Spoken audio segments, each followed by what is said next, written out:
ងកោះកងខំពីមក្រសោប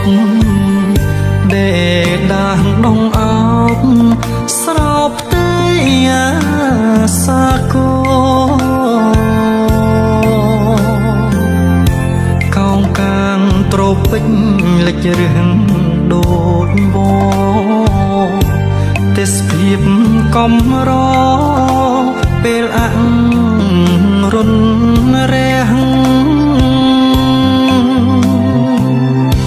ផ្លូវរត់បត់បែនកាត់ដែនព្រៃភ្នំអាប់ចុះចិត្តជុំហុំពតនៅព្រៃក្រាស់ធម្មជាតិមនោរម្យអារម្មណ៍ស្រឡះ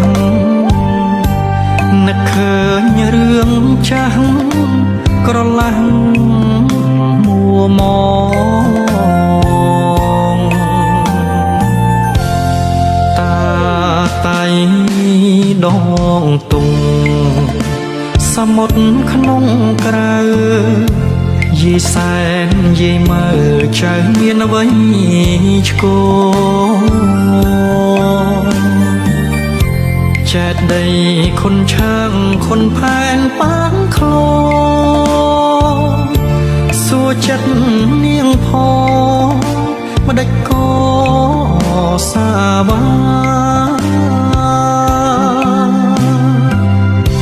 បត់ទុំគិរីសាកោថ្មបាំងម្ដេចមិនរៀរៀងមុនដល់សៃមាស្រុកស្រែអំបិលស្រីប្រែកិរិយាពន្លិចវាសនាមិនមេតាប